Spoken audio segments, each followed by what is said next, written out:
नमस्कार दोस्तों, स्वागत है आपका श्री सुंदरम एकेडमी के ऑनलाइन प्लेटफॉर्म पे।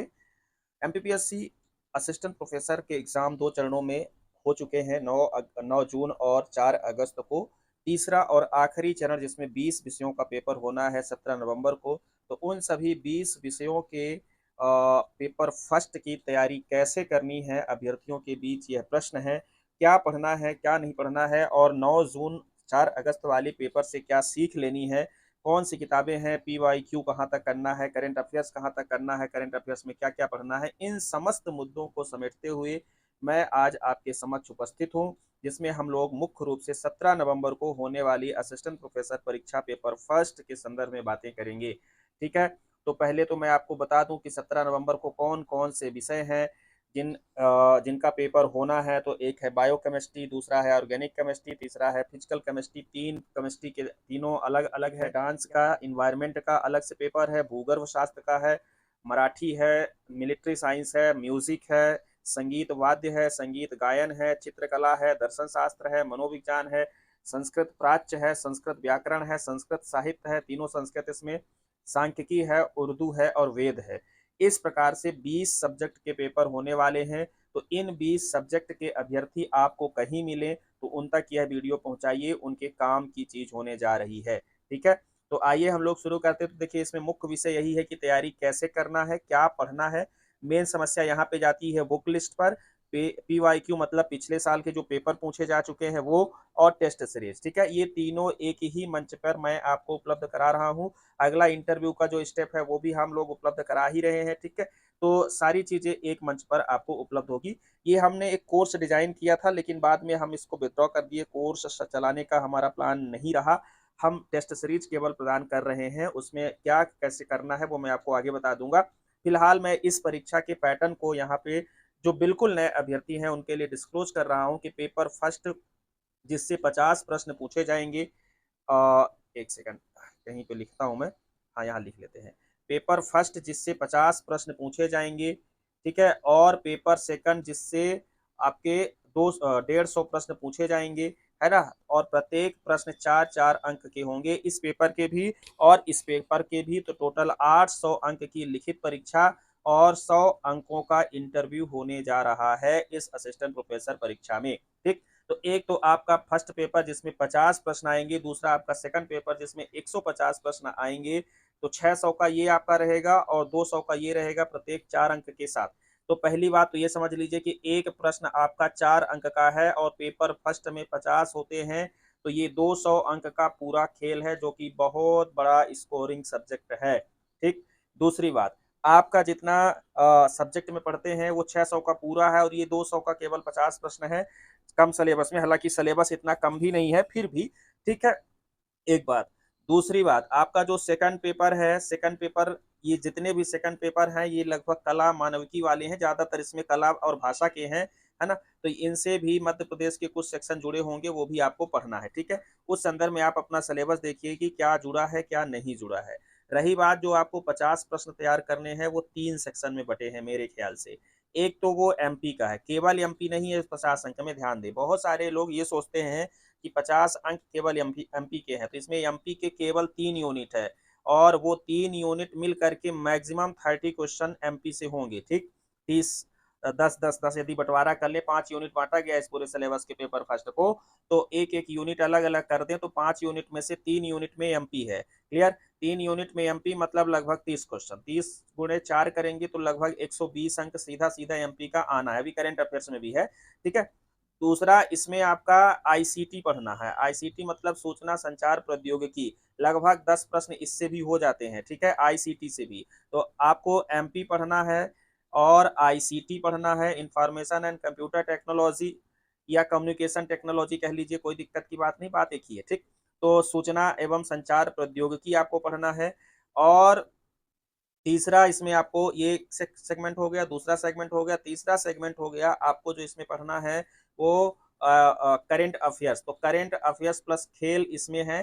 ठीक है, तो करेंट अफेयर्स से आपसे लगभग 10 प्रश्न पूछे जा सकते हैं, जिसमें अंतरराष्ट्रीय करेंट अफेयर्स होगा, है ना। जैसे भारत के बाहर कुछ बड़ी घटना हुई तो पूछा जा सकता है, जैसे बांग्लादेश में तख्ता पलट हुआ, बलूचिस्तान में अभी चल रहा है ना। तो इस प्रकार से जो घटनाएं, बड़ी घटनाएं हैं, उनसे बाहर का भी पूछा जा सकता है। बड़े बड़े ऑर्गेनाइजेशन के संस्थापक भी पूछे जा सकते हैं।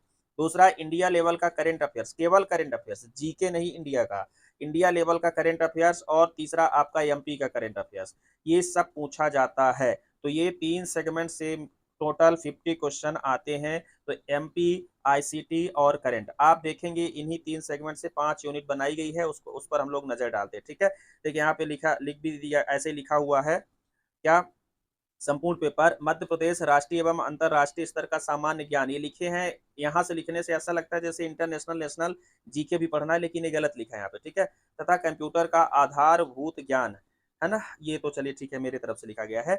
ये 5 यूनिट वो है जिनको आपको पढ़ना है।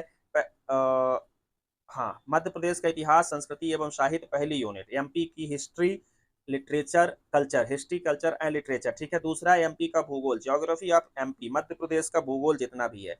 और तीसरी यूनिट में 2 सेक्शन है, एमपी की राजनीति और एमपी का अर्थशास्त्र। 5 अंक राजनीति से, 5 अंक अर्थशास्त्र, सॉरी 5 अंक नहीं, 5 प्रश्न इस पॉलिटी से, 5 इकोनॉमिक से, ऐसा रखने का प्रयास कर सकते हैं। ठीक है, जरूरी नहीं है उनके लिए, कुछ भी बाध्यता नहीं है, क्योंकि ऐसा कहीं लिख नहीं रखे हैं। तो ये इससे आपके 10 क्वेश्चन, तो ये 3 यूनिट हो गई आपकी एमपी की। ठीक है, चौथी यूनिट हो गई अंतरराष्ट्रीय, राष्ट्रीय एवं मध्य प्रदेश का महत्वपूर्ण समसामयिक घटनाएं। ठीक है, तो इसको आप लोग को, ये करंट अफेयर्स है, नेशनल, इंटरनेशनल और एमपी का। और ये है सूचना संचार प्रौद्योगिकी, ये आपकी 5 यूनिट है। पांचों यूनिट को थोड़ा सा हमने डिटेल में करने का प्रयास किया है, बाकी चीजें मैं बताता हूँ। मैंने क्या, वो आयोग के सिलेबस में ही लिखा हुआ है, तो थोड़ा देख लीजिए। पहली यूनिट में जो सेक्शन पढ़ने हैं वो आप सिलेबस देखेंगे, तो मध्य प्रदेश के इतिहास की प्रमुख घटनाएं, है ना, महत्वपूर्ण घटनाएं, राजवंश, स्वतंत्रता आंदोलन में मध्य प्रदेश का योगदान, मध्य प्रदेश की कला संस्कृति, मध्य प्रदेश की प्रमुख बोलियां, ये सुन लीजिए, फिर मैं आपको बताता हूँ सब कहाँ से पढ़ना है। ठीक है, मध्य प्रदेश के प्रमुख त्योहार, कल, है ना, संगीत, लोक कला, ये सब। मध्य प्रदेश के प्रमुख साहित्यकार एवं उनकी रचनाएं, मध्य प्रदेश के प्रमुख पर्यटन स्थल, मध्य प्रदेश के प्रमुख व्यक्तित्व। ये आपको 8 टॉपिक है, सब टॉपिक है यूनिट फर्स्ट में। मतलब इतना हिस्ट्री, कल्चर और लिटरेचर से पढ़ना है। यूनिट सेकंड जिसमें भूगोल है, तो मध्य प्रदेश के वन, पर्वत, नदियां, जितना लिखा है सिर्फ उतना पढ़िए। वन लिखा है तो वन पढ़िए, पर्वत लिखा है तो पर्वत पढ़िए, और नदियां लिखा है तो नदियां पढ़िए। ठीक है, अब यहाँ पे नदियों पर जलप्रपात बनते हैं, नदियों पर जल विद्युत परियोजनाएं हैं, तो उनको भी पढ़ना है, ये ध्यान रखिए। फिर लिखा है मध्य प्रदेश की जलवायु, मध्य प्रदेश के प्राकृतिक एवं खनिज संसाधन, प्राकृतिक संसाधन और खनिज संसाधन, मध्य प्रदेश की ऊर्जा संसाधन, परंपरागत एवं गैर परंपरागत संसाधन, मध्य प्रदेश की प्रमुख सिंचाई एवं विद्युत परियोजनाएं, ये अलग से भी लिखा हुआ है। ठीक है, फिर आता है आपका यूनिट 3। यूनिट 3 में लिखा हुआ है मध्य प्रदेश की राजनीति और अर्थशास्त्र, दो अलग अलग सेक्शन है, राजनीति और अर्थशास्त्र। ठीक है, तो मध्य प्रदेश की राजनीतिक व्यवस्था आपको पढ़ना है पूरा, जिसमें राज्य के राज्यपाल वगैरह के कर्तव्य और आर्टिकल समाहित होते हुए। ठीक है, मध्य प्रदेश की राजनीतिक व्यवस्था में राज्यपाल, मंत्रिमंडल एवं विधानसभा, मध्य प्रदेश में पंचायती राज व्यवस्था, मध्य प्रदेश की जनांकिकी एवं जनगणना, इंग्लिश में इसको बोलूं तो डेमोग्राफी एंड सेंसस, है ना। तो लगभग इतना तो हिंदी इंग्लिश वाले का मैटर नहीं है, इसमें सब लोग समझ रहे होंगे।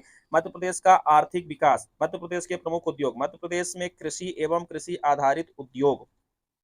यूनिट 3 की बात करें तो इसमें अंतरराष्ट्रीय, राष्ट्रीय, यूनिट 3, अच्छा ये यूनिट 3 था, यूनिट 2 में भूगोल हो गया, इसमें रहा। यूनिट 4 की बात करें तो यूनिट 4 में महत्वपूर्ण समसामयिक घटनाएं, देश एवं प्रदेश की प्रमुख खेल प्रतियोगिताएं, मध्य प्रदेश राज्य की प्रमुख कल्याणकारी योजनाएं, मध्य प्रदेश के चर्चित व्यक्तित्व एवं स्थान।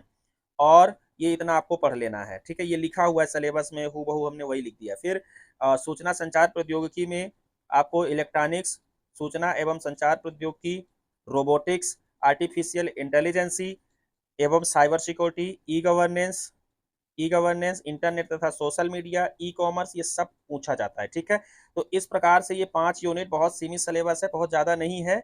अब रही बात इन 5 यूनिट को कैसे पढ़ना है, तो देखिए मेरा मानना ये है कि आपके पास 5 यूनिट की अलग किताबें होनी चाहिए। यूनिट फर्स्ट से यूनिट 3 के लिए मैं आपको एक किताब सजेस्ट कर रहा हूँ।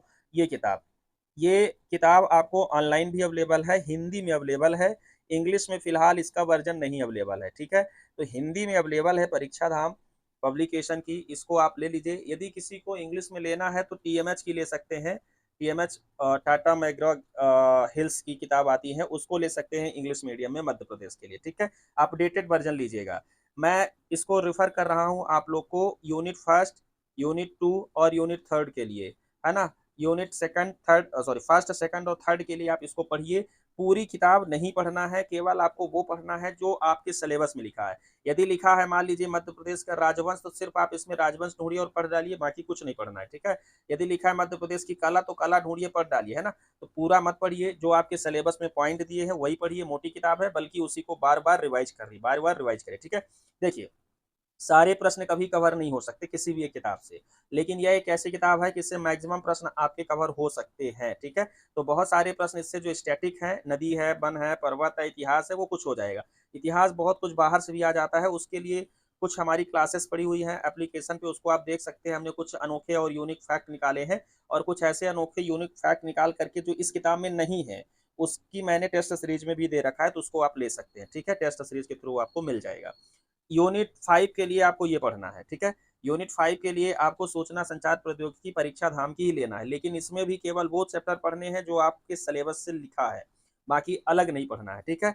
हाँ, ये कंप्लीट है। कंप्लीट तो देखिए ऐसा है कि जब कई बार आयोग पूछने लगता है तो फिर किसी किताब के बस का होता नहीं है। इस किताब के बस के भी फिर कई बार क्वेश्चन नहीं रह जाते हैं। मेरा मकसद इन किताबों का प्रचार करना नहीं है, ध्यान दीजिए, इनकी तरफ से हमें कोई कमीशन नहीं प्राप्त है ना। और ना ही ऐसा कुछ कि मैं इनका प्रचार प्रसार करना चाह रहा हूँ, लेकिन ये वो किताबें हैं जो हर पीएससी के हर अभ्यर्थी के पास होते हैं। इस समय उपलब्ध संसाधनों में से सबसे बेस्ट रिसोर्स हैं, इसलिए ईमानदारी के साथ मैं इनको बता भी रहा हूँ आपको, ठीक है। हाँ, तो ये आप किताब पढ़िए, इनकी किताब एक बार पढ़िए, इनको 2 बार पढ़िए, लेकिन पूरा नहीं होगा। कुछ क्लिष्ट प्रश्न आ जाते हैं जो इस किताब से पूरा नहीं होते। उसके लिए भी हमने क्या किया है कि पुराने साल के पेपर को लेकर के उससे सारे क्लिष्ट क्वेश्चन या कठिन क्वेश्चन जो होते हैं, उनको निकाल करके उनके उनसे बेस्ड एक वीडियो हमने बनाया था, उसको देख लीजिए। कोशिश करूंगा कि परीक्षा के पहले तक कुछ ऐसे क्वेश्चन मैं आपको इन सारे यूनिट के दे दूं जो इन किताबों में नहीं है, ठीक है। टेस्ट सीरीज से जुड़िए, टेस्ट सीरीज में ऐसी किताबें, सॉरी, ऐसे क्वेश्चन आपको मिलेंगे। और करंट अफेयर्स का ये किताब आपको लीजिएगा, अभी लेटेस्ट पब्लिकेशन लीजिएगा, एग्जाम पीडिया का है, ऑनलाइन ऑफलाइन दोनों अवेलेबल है। एग्जाम पीडिया से इससे करंट अफेयर्स पूरा होगा आपका एमपी का, इससे आपका एमपी का खेल पूरा हो जाएगा, ठीक है। बचेगा आपको इंटरनेशनल नेशनल, तो इंटरनेशनल नेशनल के लिए स्पीडी ले सकते हैं आप लोग, स्पीडी का अपडेटेड वर्जन ले सकते हैं, जिससे राष्ट्रीय और अंतरराष्ट्रीय क्लियर हो जाएगा, ठीक है। और एग्जाम पीडिया नाम की किताब लेंगे तो आपका एमपी का करंट, एमपी का खेल, एमपी के महत्वपूर्ण व्यक्तित्व वगैरह जो चर्चित रहते हैं वो क्लियर हो जाएगा। तो इन 3 किताबों को और एक स्पीडी, 4 किताबों को रखिए, मैक्सिमम पढ़िए। इनके अलावा जो प्रश्न इन किताबों से नहीं फंसते वो कहाँ से आते हैं वो भी थोड़ा सुन लीजिए। देखिए, जो इन किताबों से नहीं फंसते वो हमारी टेस्ट सीरीज से फंसते हैं, ठीक। लेकिन वो टेस्ट सीरीज आपको नहीं भी लेना है तो भी मैं बता दूं आपको कहाँ से लाना है वो प्रश्न। कोई सरकारी रिपोर्ट आई है तो उसको जरूर पढ़िए, चाहे वो खनिज की हो, चाहे वो कोयला की हो, चाहे वो बजट हो, चाहे वो इकोनॉमिक सर्वे हो, उसको एटिस पढ़िए। किताबों से नहीं, बल्कि खुद कोशिश करिए कि कुछ हाईलाइट करके जल्दी जल्दी पढ़ लें, या फिर किसी से पढ़िए जो अच्छा पढ़ाए हो। मतलब सरकारी रिपोर्ट आपको पढ़ के ही जाना है, लेटेस्ट वाली, ठीक है। जनगणना हमने पूरा करा रखा है वीडियो यूट्यूब पर, ठीक है। बजट हमने पूरा कराया था, लेकिन अभी 23-24 का जो बजट आया है उसको करा दूंगा तो पूरा हो जाएगा। जनगणना में संभागीय जनगणना भी पूछा था 9 जून वाले पेपर में, उसको पूरा करके जाना है। लेटेस्ट रिपोर्ट जितनी भी है वो सब देख के जाना है, ठीक है। और हमारे इस चैनल पर आपको पूरा लेटेस्ट जितना भी रिपोर्ट आएगा उसका A to Z सब कुछ मैं करा दूंगा, वो भी बिना किसी पैसे के। बस चैनल को सब्सक्राइब जरूर कर लीजिए, ठीक है। सब्सक्राइब नहीं करे रहेंगे तो वीडियो नहीं दिखेगा अगली बार से। हाँ, तो चैनल को सब्सक्राइब कर लीजिए। बाकी सारी लेटेस्ट रिपोर्ट, बजट, जनगणना जो भी होगा वो सब मैं खगाल के आपको लाऊंगा। हमने 1-2 चूक की है वो हमने भी सीख लिया है। मैं आपको पहली बात बता दूं कि जो 9 जून को पेपर हुआ उससे हमने जितना प्रयास किया था शॉर्ट टाइम पर, उसमें से लगभग 25 प्रश्न आए, जिसमें से 15 प्रश्न टेस्ट सीरीज से हूबहू थे। जो जो हमने पूछा वो सब आए। अभी 2 पेपर हुए इधर हैंडलूम का, माइनिंग का, उसमें हमारे टेस्ट सीरीज से 25-26 प्रश्न सीधे सीधे फंसे हुए हैं, ठीक है। मैं एक दिन देख रहा था। तो इन पेपर को आपको क्या करना है, देखिए, ठीक है। और पहले तो पढ़िए, उसके बाद टेस्ट सीरीज दीजिए, उस पर मैं अभी कुछ देर पे आ रहा हूँ। तो लगभग आपको क्या करना है कि, अच्छा एक बात और, हाँ, जो 4 अगस्त को पेपर हुआ उससे हमारे लगभग 10 क्वेश्चन सीधे सीधे आए, ठीक है। ये कितने टेस्ट में आए, 25 वाला जो 25 प्रश्न फंसा, इसमें हम लोगों ने शायद 15 टेस्ट कराए थे, ठीक है। और जो 4 अगस्त को हुआ उसमें हम लोगों ने 22 टेस्ट कराए थे। अभी हम लोग टेस्ट कराएंगे, उस टेस्ट में 32 टेस्ट रखे हैं अपडेटेड। 32 टेस्ट कराएंगे और हमारी कोशिश होगी कि 30 प्रश्न हम आपको सीधे सीधे दें, ये कोशिश मात्र होगी, यथार्थ नहीं होगा, ठीक है ना। यथार्थ किस कोई गारंटी नहीं है कि कितने आएंगे, कोई नहीं कह सकता, लेकिन अभी तक का रिकॉर्ड जितना हुआ है उस आधार पे हम लोग प्रयास कर रहे हैं कि 30 प्रश्न तक इस बार टेस्ट सीरीज से ऐड हों। कुछ टॉपिक जो मैं आपको यूट्यूब पे पढ़ाऊं फ्री में, वो सब मिला करके 35 प्लस आप चले जाए, ठीक है। 35 प्लस बड़े आराम से कर ले। बाकी सहारे के लिए किताबें हैं, हमारे वीडियो बहुत सारे यूट्यूब पे पड़े हुए हैं, PYQ पड़ा हुआ है, क्या नाम है आपका, 750 क्वेश्चन की एक सीरीज पड़ी हुई है ना। बहुत सारे पड़े हुए, उसको यूट्यूब पे प्ले लिस्ट पे जाकर के देखिए, इस वीडियो के साथ मैं अटैच भी कर दूंगा, तो ये सब आपको पढ़ना है, ठीक है। टेस्ट सीरीज के बारे में थोड़ा सा मैं आपको एक बार फिर बता दे रहा हूँ। देखिए, टेस्ट सीरीज इसलिए बता रहा हूँ कि बहुत सारे लोग टेस्ट सीरीज तो लेते हैं, लेकिन वो सही जगह नहीं पा पाते, मतलब हम तक नहीं पहुंच पाते, तो फिर बाद में दिक्कत होती है। तो हमने क्या किया है कि 15 यूनिट टेस्ट आपको बनाया है। 15 ये तब लेना है जब आपका एक बार कम से कम एक यूनिट पढ़ गया हो, तो यूनिट बाय यूनिट कर सकते हैं, ठीक है। एक तरीका ये है। दूसरा तरीका ये है कि आप अभी से लेकर के चाहे तो उत्तर उत्तर पढ़ करके रटते रहें, या ये बेस बना ले कि इस प्रकार से भी प्रश्न आ सकते हैं। तो दोनों तरीका है, दो तरीका है, मतलब आप चाहे पहले टेस्ट सीरीज लेकर के देख लें कि प्रश्न कैसे बनते हैं, चाहे आप टेस्ट सीरीज ज्वाइन करें बाद में, जब आपको लगे कि हाँ पढ़ लिए हैं अब टेस्ट देना है। दोनों तरीका है, कोई दिक्कत की बात नहीं। तो 15 यूनिट टेस्ट हमने इसमें बनाए हैं। एक पेपर में 50 प्रश्न होंगे जैसा होता है। 15 फुल लेंथ टेस्ट है, मतलब उसमें 50 प्रश्न सभी यूनिट से आएंगे, ठीक है। एक करंट का और एक बजट का और एक जनजाति का स्पेशल पेपर मैं आपको दूंगा, तो जनजाति वाला तो सब जगह अवेलेबल ही है। करंट का और आर्थिक समीक्षा का ये नया बनेगा, जो 4 अगस्त और 9 जून को हो चुका है वो नहीं, ठीक है। बाकी हाँ, इसमें एक बात और बता दूं, 15 यूनिट टेस्ट, 15 फुल लेंथ, ये सब अपडेटेड पेपर होंगे, ठीक है। तो यदि आपको हमारे टेस्ट सीरीज से जुड़ना है, टेस्ट सीरीज के अलावा हमारे पास अभी यूनिट फर्स्ट का कंप्लीट वीडियो अवेलेबल है एप्लीकेशन पर। तो लिंक दी गई है आपको कहाँ, डिस्क्रिप्शन में। उस लिंक से आपको एप्लीकेशन तक पहुंचना है और यूनिट फर्स्ट का वीडियो देख सकते हैं, ठीक है। फ्री में नहीं है, उसके लिए आपको थोड़ा सा पेमेंट करना पड़ेगा, वो आप देख लीजिएगा। ज़्यादा नहीं रखा हूँ फीस, बहुत कम कम फीस में मैं ये सब सारी चीज़ें अवेलेबल करा दे रहा हूँ। बहुत सारी चीज़ें मैं, अच्छा ये कोर्स शुरू करना था, मैं इसलिए नहीं शुरू किया कि ज़्यादातर चीज़ें यूट्यूब पर हमने पहले से उपलब्ध करा दी है फ्री में ही। तो अब 17 नवंबर वालों से उसके लिए पैसा लेना मुझे इथिकल नहीं लगा, एक तो रीज़न ये था। दूसरा ये था कि कोर्स एक बार तैयार करते, अब सिलेबस इन परीक्षाओं का चेंज हो रहा है, तो वो भी ठीक न रहता, तो हमने उसको थोड़ा सा पोस्टपोन कर दिया। तो आप लोग इस तरीके से तैयारी करिए। तैयारी में हमारा जो सहयोग हो सकता था हमने बता ही दिया है, ठीक है। इस टेस्ट सीरीज के अलावा वीडियो जो भी होंगे वो आपको यूट्यूब पे या एप्लीकेशन पे मिल जाएंगे। बाकी ये सिलेबस है, ये किताबें हैं, इन किताबों को रख लीजिए, पढ़िए। जो पेपर हो चुके हैं उनकी सीरीज मैं अभी एक बार 750 प्रश्नों वाले से, उसको हालांकि उसमें ज़्यादा हो गए हैं, कुछ और पेपर जोड़ दिया हूँ। जो लेटेस्ट पेपर हो चुके हैं उनका एक दो दिन में अभी जो कुछ पेपर हुए हैं उनको, उनका वीडियो आपको शीघ्र ही मैं आप तक पहुंचा रहा हूं, वो भी यूट्यूब पर ऐसे ही पब्लिक। लेकिन चैनल को सब्सक्राइब कर लीजिएगा। यह वीडियो जिसके लिए जरूरी होगा उसको शेयर भी कर दीजिएगा। टेस्ट सीरीज का ये थोड़ा सा डिटेल हमने यहाँ पे दे दिया है। टेस्ट सीरीज के बारे में और अधिक जानकारी लेना है तो दिए गए इस नंबर पे आप संपर्क कर सकते हैं टेस्ट सीरीज के बारे में, ठीक है। यदि आप किसी ऐसे अभ्यर्थी से जुड़े हैं जो 4 अगस्त और 9 अगस्त को पेपर दे चुके हैं, या 4 अगस्त 9 अगस्त वाले भी इस वीडियो को देख रहे हैं, इंटरव्यू क्लासेस ज्वाइन करनी है, तो interview classes Shri Sundaram academy द्वारा अवेलेबल कराया जा रहा है, जिसको क्लासेस जो है पूरी ऑनलाइन होंगी, और ऑफलाइन जो भी होगा वो सब इंदौर में मॉक इंटरव्यू हम लोग इंदौर में ऑफलाइन कराएंगे, ठीक है। लेकिन ये बैच एप्लीकेशन पर अवेलेबल करा दिया गया है, पर आप खरीदिए तब जब रिजल्ट आ जाए, ठीक है। कम से कम 9 जून का रिजल्ट आ जाए उसके बाद। तो ये हमारी एक सलाह भी थी। तो इस प्रकार से आप आगे बढ़ सकते हैं। पेपर फर्स्ट के लिए यदि आपके पास कोई डाउट है, पेपर फर्स्ट को लेकर के यदि कोई समस्या है, तो आप कमेंट कर सकते हैं, या फिर डायरेक्ट बात कर सकते हैं, मैसेज करके कर सकते हैं हमें इस नंबर पे। नंबर कहीं पे दिया था, ये आपको दिया गया नंबर है, इस पे आप हमें मैसेज कर सकते हैं, मैं आपको बता दूंगा, ठीक है। थैंक यू, इतना ही। एक बार फिर से चैनल को ज़रूर सब्सक्राइब कर ले। यदि आपको वीडियो अच्छा लगा है तो लाइक करें, और किसी को यदि इसकी ज़रूरत है तो शेयर करें। Thank you.